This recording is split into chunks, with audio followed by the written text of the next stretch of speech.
movie time. I'm here. I'm picking movies. Let's do it.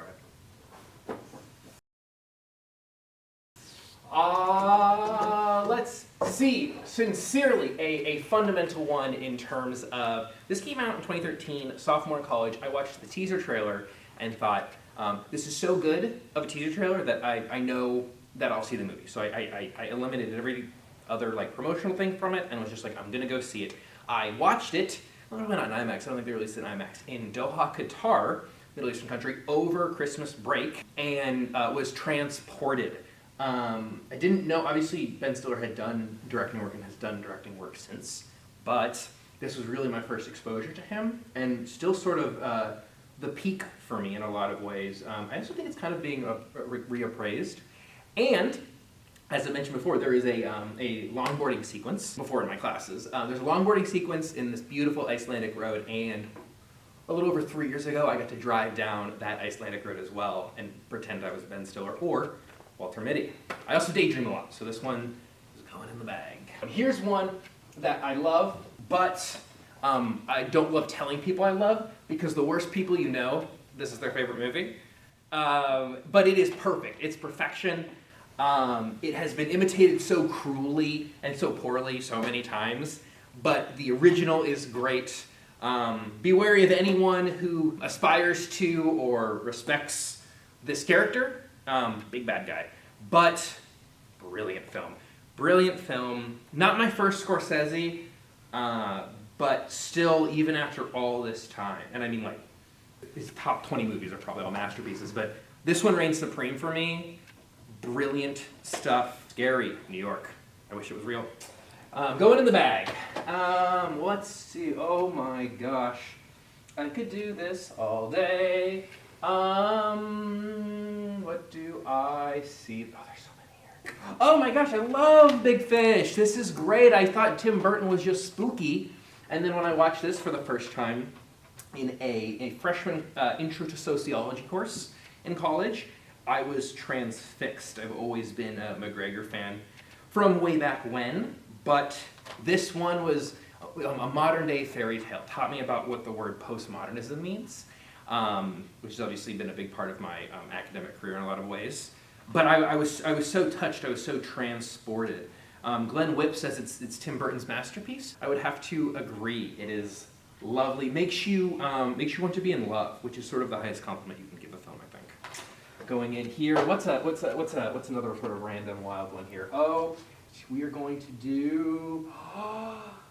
Oh my gosh! So this is such a funny film. UHF is wild. Weird Al Yankovic, obviously, like a very important part of my childhood, and just an appreciation for like how humor works. He recently did a like pseudo fake biopic of himself, a Roku original, with Daniel Radcliffe playing Yankovic. But he started here, where he operates and runs a television station and just like makes whatever he wants, and it is very strange and like pretty inconsistent, and the songs in it are like bad, which you wouldn't think so. But watching anything or like experiencing anything by Weird Al Yankovic is like talking to everyone's favorite dad. There's sort of a tender and sweet sincerity that is hard to replicate or fake, and so I really love that. I love that about him. I'll watch or consume basically anything he does. See, I'm not going to do too many. I'll take one more, and then I'm going to do a random, one. That's tough. Oh, man. Do I want to do this one? No. I mean, how do you pick? How do you limit?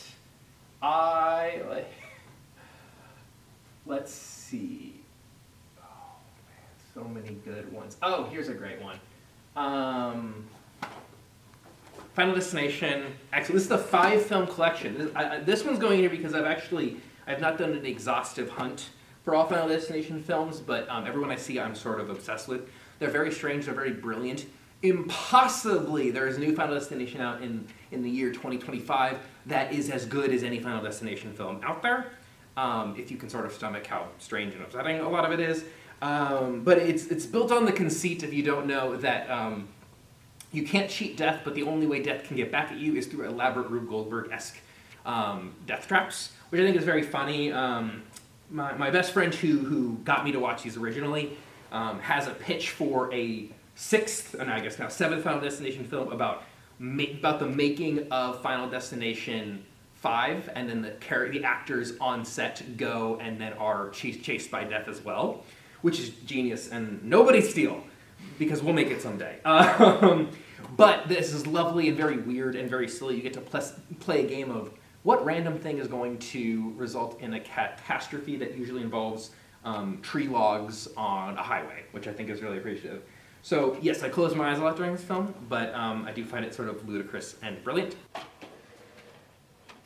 Rudy, oh my gosh, this is so funny.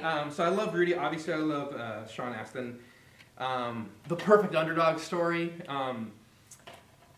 I just remember this is, I mean, for me the most quintessential, it's on TV and your parents say you can stay up and watch it, which is probably how I first watched this movie originally. I watched so many sports movies with my dad, which is like one of the more transcendent sentences you can say, probably.